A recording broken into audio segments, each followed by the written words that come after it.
Mr. Speaker, the President of the United States.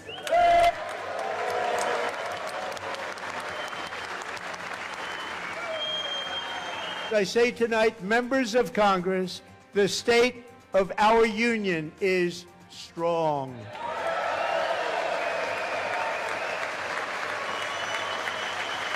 Our country is winning again. In fact, we're winning so much that we really don't know what to do about it. People are asking me, please, please, please, Mr. President, we're winning too much. We can't take it anymore. Here with us tonight is a group of winners who just made the entire nation proud. The men's gold medal Olympic hockey team. Come on in.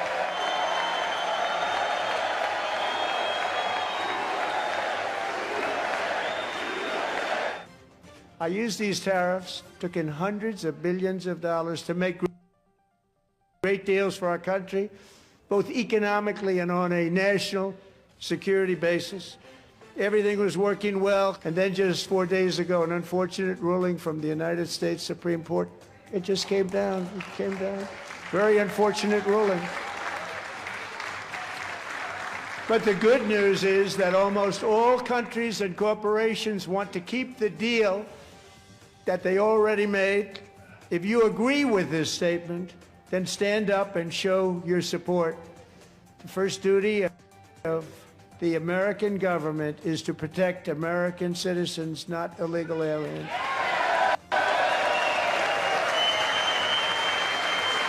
Isn't that a shame? You should be ashamed of yourself not standing up. You should be ashamed of yourself.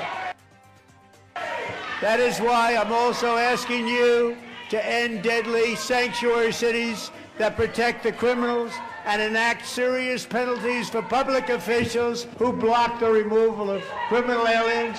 They're blocking the removal of these people out of our country, and you should be ashamed of yourself. These people are crazy. I'm telling you, they're crazy. The golden age of America is upon us, and our future will be bigger, better, brighter, bolder, and more glorious than ever before.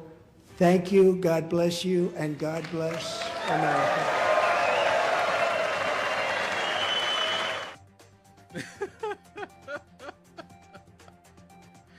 Woo, boy! That is a El Presidente. Donaldo Trumpo. Really, Donald John Trump. 34-time felon. I'm only belling with the 34-time felons. And that was his State of the Union speech on February the 24th at the U.S. Capitol's House Chamber before the 119th Congress at an hour and 48 minutes, which is 108 minutes. This was the longest State of the Union address in U.S. history in terms of time and words. Just looking at it, to me, I know a lot of people are just sort of exhausted. Like, it's hard to believe we're only in the really past the 1 year mark in the second Trump term. But more than anything, I think at this point, Trump is just getting sad. This is sad. I think if you go back to 2016, you look at the candidate that Donald Trump was. Whether you loved him, whether you hate him, whether you thought he was the worst thing since, chlamydia or the best thing since sliced bread, Donald Trump's 2016 campaign was revolutionary. It was radical. Like, people forget that. It really was. He was stealing things from Bernie Sanders in 2016. Never in my life would I think that you would have a Republican nominee say, we're going to put the reimplementation of Glass-Steagall, which kept commercial banks and investment banks separate. We're going to put that in a Republican platform. A lot of us who either were Democrats or used to be Democrats fought for years to get the Democrats to put Glass-Steagall which kept commercial banks and investment banks separate so that these gamblers, the banksters, could not gamble with Granny's retirement money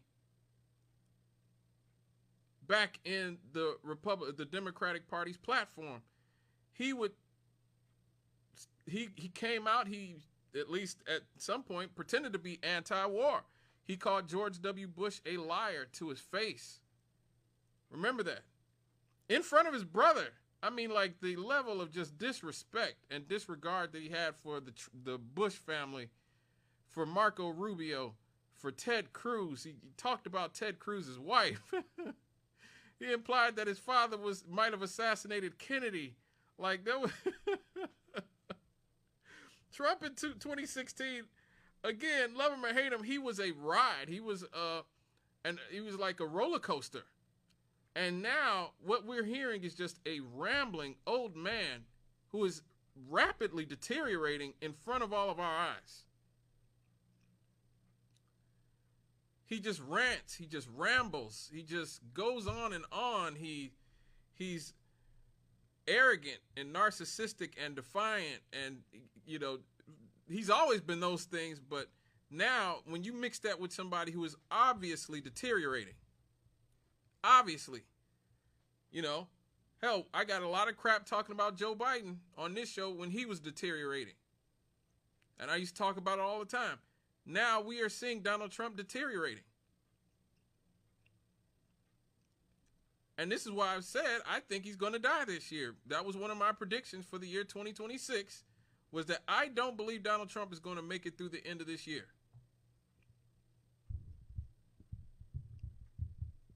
I'm pretty certain that I don't think he'll be president by 2027. If he lives, it will be because he steps down and lets J.D. Vance take over the presidency. I don't see how he can go on like this.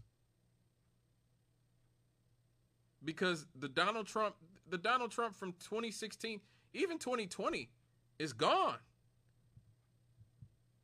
And which is like kind of what happens. He's at that age where it happens. It's just like with Joe Biden. Donald Trump was born in 1946. That would make him 80 this year. He's going to be 80 this year, I believe, around sometime in July. This is around the time that happens. And usually in most cases you get the kids or the living spouse or whatever says, Grandpa, it's time for you to go and, go to the retirement village. But who's going to say that to the President of the United States?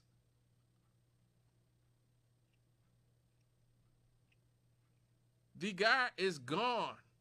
Everything he said about Joe Biden applies to Donald Trump now. He falls asleep in meetings. He falls asleep at press conferences.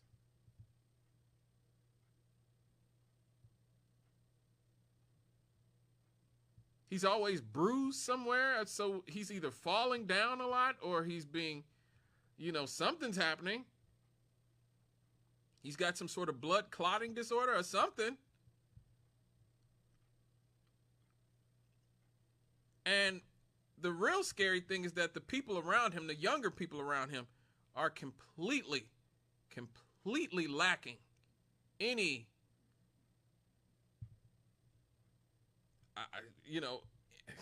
they are lacking tact, they are lacking integrity, empathy, knowledge, wisdom.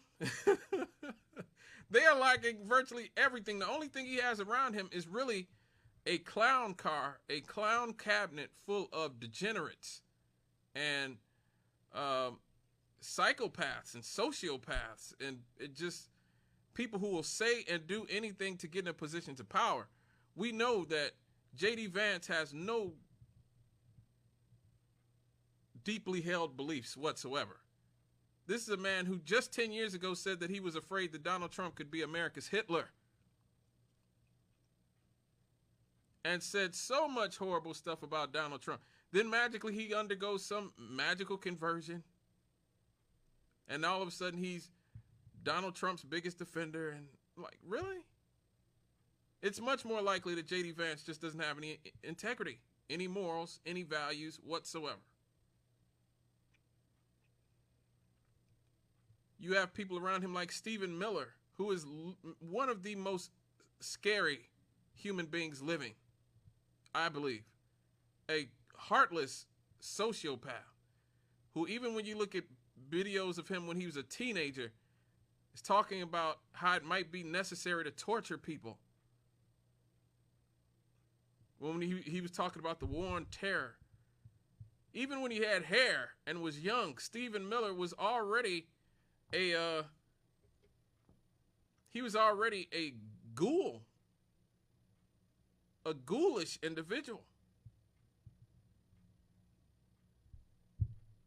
You have people like Tulsi Gabbard around him, who was on the left at one point, but now just seems to be, kind of allowing herself to be used because she doesn't have any real values or real morals.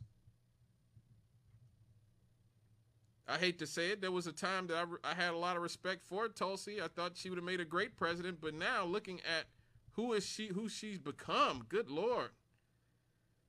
RFK Jr., I have agreed with some of the Maha takes, I've agreed with some of the Maha takes, like getting high fructose corn syrup out of a lot of our foods and the dyes that are already banned in most of the world.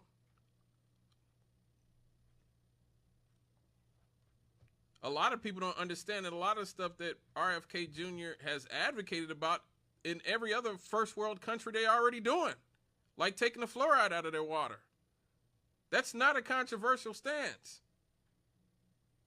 But even RFK has allowed himself to be used by Donald Trump and turned him and completely degraded himself. Now they are literally putting glyphosate, a cancer-causing chemical, in all of our food, after doing all this about how unhealthy our food was and how we had to get this, and this out of our food. Now RFK is endorsing the use of glyphosate, which causes cancer. After years of railing against cancer and railing against glyphosate.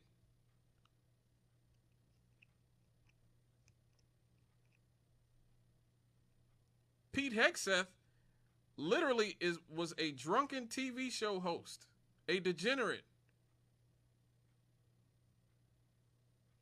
who just because he said some nice things about Trump gets to be the Secretary of Defense.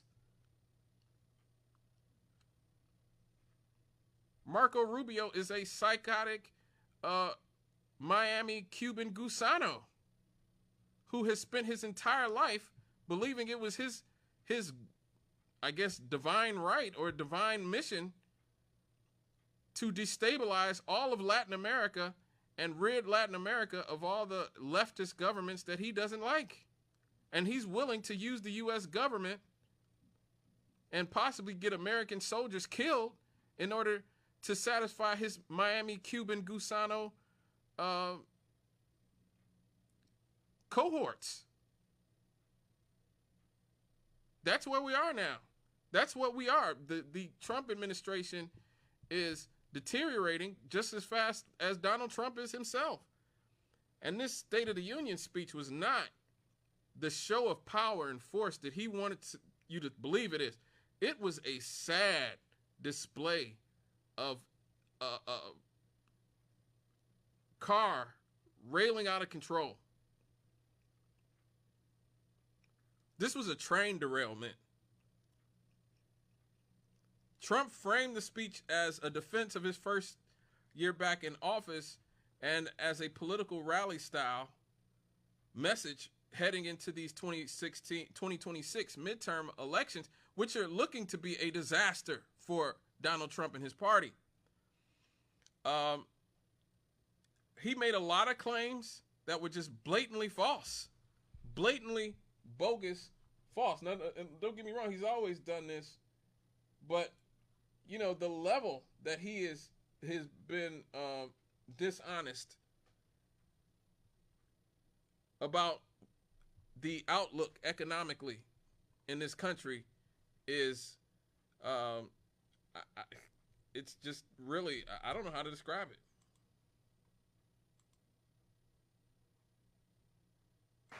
President Donald Trump's State of the Union Tuesday night was full of false and misleading claims, many of which he has repeated throughout the first year of his second term in the White House. Let's take a look at some of them. Trump reported how much the U.S. has allegedly earned through investments. In 12 months, I secured commitments for more than $18 trillion pouring in from all over the globe. This figure appears to be highly exaggerated and speculative, as the president has not presented any evidence of such a high figure. The White House website offers a far lower number, $9.6 trillion, which appears to include some commitments made during the Biden administration. Another claim he made was about how many wars he has supposedly ended during his second term. My first 10 months, I ended 8 wars. This statistic, which he cites frequently, is also quite exaggerated. Trump has helped mediate relations between many nations, but his impact isn't as clear-cut as he makes it seem. For example, in at least 2 instances of peace he claims credit for achieving between Serbia and Kosovo and Egypt and Ethiopia, there were no wars to end. On a historical note, Trump said that the American Revolution began in 1776. To be clear, it started the year before in 1775. The colonies declared independence in 1776.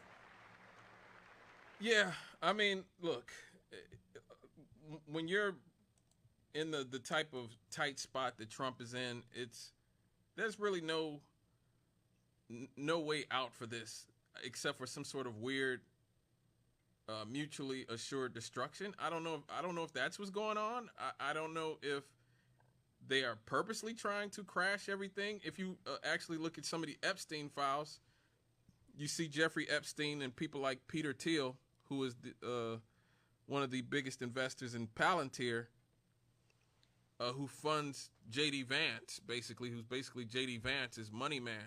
They're talking about how they're rooting for a collapse, an economic collapse, so that because it'd be easier for them to reclaim the ashes and get a lot of assets when they're cheap than it will be if you maintain the status quo. So that just makes me wonder, are they just rooting for an economic collapse? Is this what this is? You know, also a significant portion of Trump's address focused on his hardline immigration agenda. He talked about strict border enforcement, large-scale deportations, lower border crossing figures. He reiterated calls for tougher immigration laws and blamed political opponents for weak border policies. Now, he's not wrong about that. He's definitely not wrong about that. I talked about immigration and the effects, mass immigration, because all immigration isn't bad.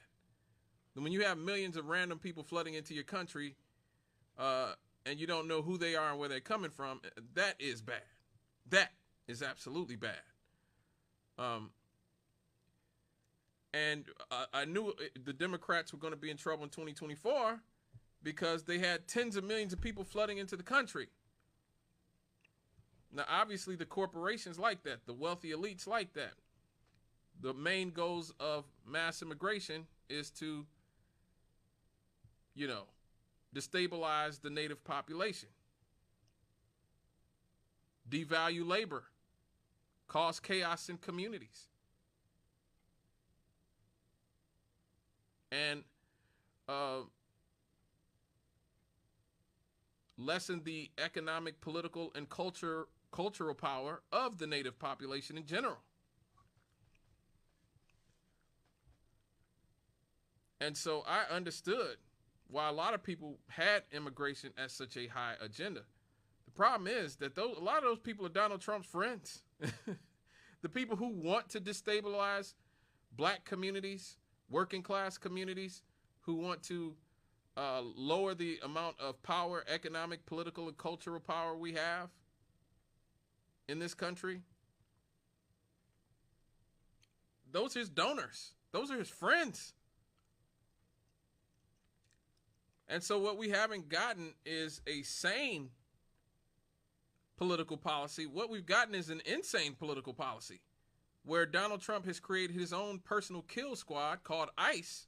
I won't say he created ICE, but the way that he has turned them loose, he is using them as his personal kill squad to terrorize Democratic cities in Democratic states like Minneapolis and Chicago, have them brutalize and, often kill, maim, often American citizens. They are being used to intimidate people. They are being used as Donald Trump's vengeance army, as opposed to being about immigration enforcement.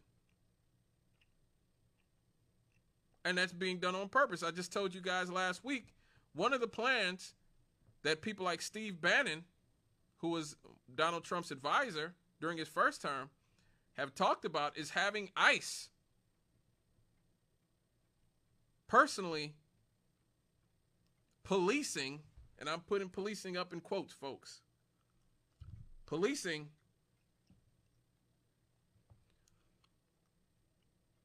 the elections in November.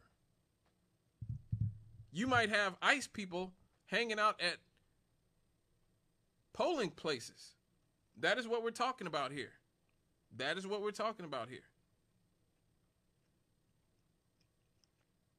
So ICE is no longer about immigration. It's just Donald Trump's personal kill squad, an intimidation force.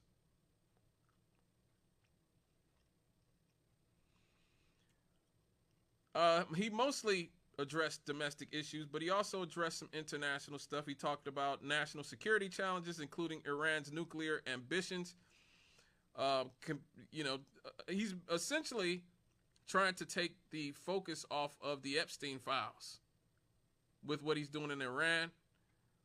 One thing that I think went under the radar that a lot of people did not know is very recently, when Donald Trump refused to have an all-out war with Iran, in the Jerusalem Post,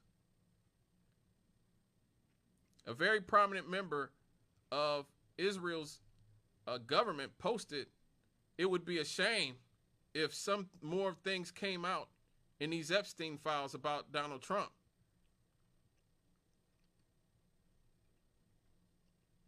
Implying that if he does not give Netanyahu and the Israeli right what they want in going to war with Iran, they may release some really incriminating stuff against Donald Trump from these Epstein files.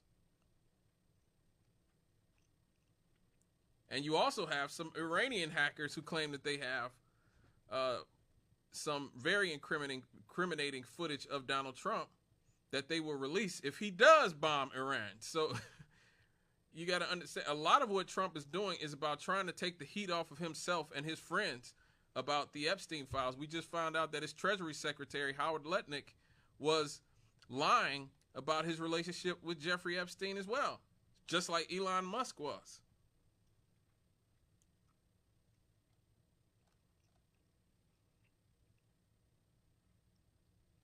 And so, obviously there was a lot of attacks on Democrats. He directly blamed the Democrats for the economic and social problems. A lot of the Democratic members walked out or refused to applaud. He actually got into a shouting match with Ilhan Omar, who blamed him for the deaths of two of her constituents in Minnesota, Renee Good and Alex Preddy.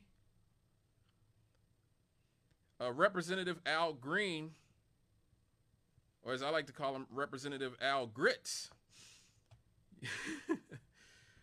was ejected from the chamber after a protest sign. On the protest sign, he said, "Black people are not apes."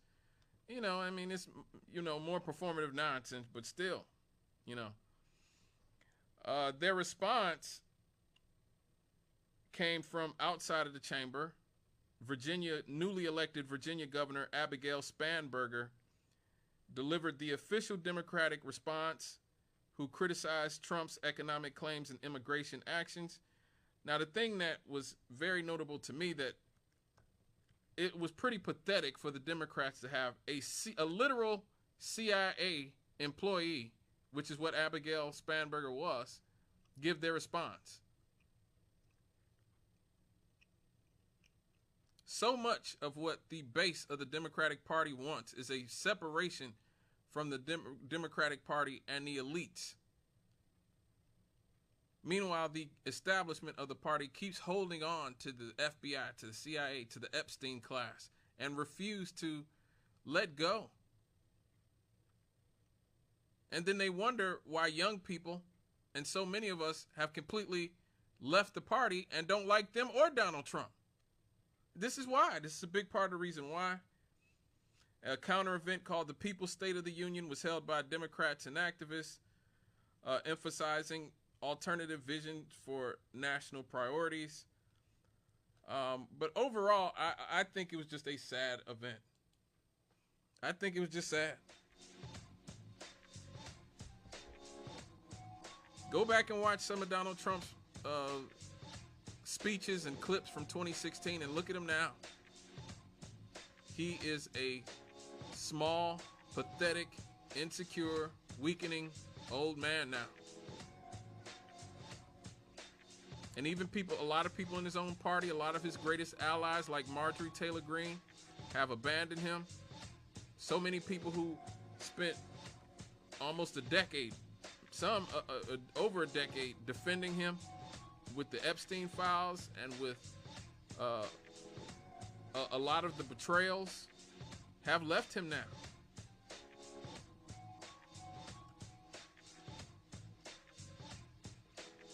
And so all we can do is try our best to weather what is happening currently and vote. Vote in November. Make sure you vote in November.